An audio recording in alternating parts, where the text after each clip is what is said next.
दोस्तों, ये सवाल आपने भी सुना होगा और कई बार सुना होगा कि अच्छा कर्म करने वाले इंसानों के साथ अक्सर बुरा क्यों होता है और जो लोग बुरे होते हैं उनकी ज़िंदगी खुशियों से कैसे भरी होती है।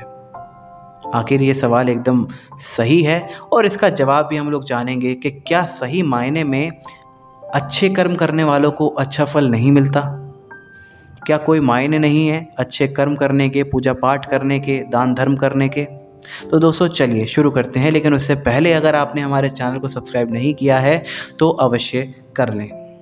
दोस्तों, भागवत गीता एक ऐसा ग्रंथ है जिसमें मनुष्य के दिमाग में उत्पन्न होने वाले हर सवाल का जवाब है और हमारे इस सवाल का जवाब भी हम भगवान कृष्ण के ही थ्रू लेंगे। गीता में वर्णित एक कथा के अनुसार अर्जुन के मन में जब कोई दुविधा उत्पन्न होती थी तो वो उसके समाधान के लिए माधव के पास जाया करते थे, यानी श्री कृष्ण के पास जाया करते थे। एक बार की बात है, अर्जुन वासुदेव के पास आए और उनसे बोले कि हे वासुदेव, मुझे एक समस्या है, एक सवाल मुझे सता रहा है। भगवान श्री कृष्ण मुस्कुराते हुए पूछे कि बताओ अर्जुन, क्या सवाल है तुम्हारा। तब अर्जुन बोले कि हे नारायण, अच्छे लोगों के साथ हमेशा बुरा ही क्यों होता है जबकि बुरे लोग हमेशा खुशहाल दिखाई देते हैं। अर्जुन के मुख से ये प्रश्न सुनकर कृष्ण मुस्कुराए और बोले, हे पार्थ, मनुष्य जैसा देखता है या फिर महसूस करता है, वास्तव में वैसा कुछ नहीं होता, बल्कि अज्ञानतावश वो सच्चाई को देख नहीं पाता। श्री कृष्ण की बातें सुनकर अर्जुन हैरान हो गया और बोला, हे नारायण, आप क्या कहना चाहते हैं, मुझे समझ नहीं आया।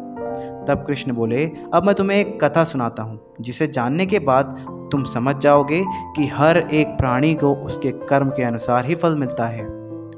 अर्थात जो मनुष्य बुरा काम करते हैं उन्हें बुरा फल मिलता है और जो अच्छे कर्म करते हैं उन्हें अच्छा ही फल मिलता है, क्योंकि अच्छे कर्म और बुरे कर्म मनुष्य पर निर्भर करते हैं। प्रकृति हर किसी को अपना मार्ग चुनने का मौका देती है। अब ये उस व्यक्ति का खुद का निर्णय होता है कि वो किस मार्ग पर जाता है, अच्छे कर्म करता है या बुरे कर्म करता है। तो कथा शुरू करते हुए श्री कृष्ण बोले, बहुत समय पहले की बात है, एक नगर में दो पुरुष रहा करते थे। उनमें से एक पुरुष व्यापारी था जिसके लिए अपने जीवन में धर्म और नीति का बेहद महत्व था। वो पूजा पाठ और भगवान की भक्ति में बहुत विश्वास रखता था, चाहे कुछ हो जाए। वो रोज़ मंदिर जाना नहीं भूलता था और ना ही दान धर्म में किसी तरह की कमी रखता था। वो नित्य भगवान की पूजा अर्चना किया करता था। वहीं दूसरी ओर उसी नगर का दूसरा पुरुष पहले से बिल्कुल भिन्न था। वो प्रतिदिन मंदिर तो जाया करता था, लेकिन पूजा पाठ के उद्देश्य से नहीं, बल्कि मंदिर के बाहर से जूते, चप्पल और धन चुराने के लिए। उसे दान धर्म, न्याय नीति किसी से कुछ लेना देना नहीं था। उसका धर्म सिर्फ इतना था कि वो मंदिर जाके रोज़ चोरी किया करता था। समय बीतता गया और एक दिन नगर में भीषण बारिश पड़ने लगी, जिसकी वजह से उस दिन नगर के मंदिर में पंडित के अलावा कोई नहीं था। ये बात जब दुष्ट पुरुष को पता लगी तो उसके मन में ख्याल आया कि ये सही मौका है मंदिर के धन को चुराने के लिए, और वह तुरंत मंदिर पहुंच गया। मंदिर पहुंच उस बुरे व्यक्ति ने पंडित की नज़र से बचते हुए मंदिर में मौजूद सारे धन और जेवर चुरा लिए और बड़ी प्रसन्नता से वो वहां से निकल गया। उसी समय धर्म कर्म में विश्वास करने वाला जो पहला व्यक्ति भगवान की पूजा के लिए मंदिर पहुंच गया, परंतु दुर्भाग्यवश मंदिर के पुजारी उस भले व्यापारी को ही चोर समझने लगे। उन्होंने शोर मचाया और लोगों की भीड़ इकट्ठी हो गई। लोगों ने भी उस व्यक्ति पर तानाकसी शुरू कर दी और कैसे करके वो व्यक्ति अपनी जान बचाते हुए वहाँ से भाग निकला। लेकिन वहाँ भी भाग्य ने उसका साथ नहीं दिया और उसकी टक्कर एक गाड़ी से हो गई, जिसकी वजह से वो घायल हो गया। फिर भी व्यापारी लंगड़ाते हुए घर जाने लगा। तभी उसकी मुलाकात उस दुष्ट व्यक्ति से हुई जिसने मंदिर से चोरी की थी। वो झूमता हुआ बोले जा रहा था कि आज तो किस्मत चमक गई, एक साथ इतना सारा धन मिल गया। जब व्यापारी ने उसकी बातें सुनी तो उसे बहुत बुरा लगा और गुस्से में उसने घर जाते ही अपने घर की सारी भगवान की मूर्तियां, तस्वीरें घर से बाहर निकाल दी। अब वो भगवान से नाराज हो चुका था और पूरे जीवन उसने भगवान की पूजा नहीं की। कुछ वक्त बाद दोनों की मृत्यु हुई और दोनों यमराज की सभा में पहुंचे।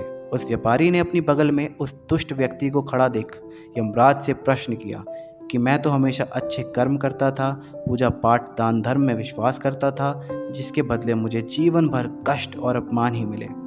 और इस अधर्मी को नोटों से भरी पोटली क्यों महाराज? फिर यमराज ने उस व्यापारी को बताया कि बेटा तुम गलत सोच रहे हो। जिस दिन तुम्हें गाड़ी से टक्कर लगी उस दिन वास्तव में तुम्हारा अंतिम दिन था, परंतु तुम्हारे किए गए अच्छे कर्मों के कारण तुम्हारी मृत्यु एक छोटी सी चोट में परिवर्तित हो गई। और वहीं इस दुष्ट व्यक्ति के बारे में जानना चाहते हो तो पुत्र, इसके भाग्य में राजयोग था जो इसके बुरे कर्मों की वजह से केवल एक छोटे से धन की पोटली में परिवर्तित हो गया। श्री कृष्ण अर्जुन को कथा सुनाते हुए बोले, पार्थ, क्या तुम्हें अपने प्रश्न का उत्तर मिल गया? ऐसा सोचना कि भगवान लोगों के अच्छे कर्मों को नज़रअंदाज कर रहे हैं, ये बिल्कुल भी सत्य नहीं। भगवान हमें क्या किस रूप में दे रहा है ये मनुष्य को समझ नहीं आता। अगर आप अच्छे कर्म करते हैं तो भगवान की कृपा आपके ऊपर हमेशा बनी रहती है। और भगवान कृष्ण ने कहा भी है, हे पार्थ, तुम कर्म करो, फल की इच्छा मत करो। तो दोस्तों, इस कहानी से ये समझ आता है कि आपको अपने अच्छे कर्मों का साथ नहीं छोड़ना चाहिए, क्योंकि आपके कर्मों का फल आपको इसी जीवन में मिलता है, बस आपको उसका पता नहीं लगता। इसलिए आप कर्म करते रहें और फल की इच्छा ना करें। और अगर आपको ये कहानी अच्छी लगी हो तो हमारे इस वीडियो को अपने परिवारजन और अपने मित्रजनों तक पहुँचाएँ। चैनल को सब्सक्राइब करें और वीडियो को लाइक करें। धन्यवाद।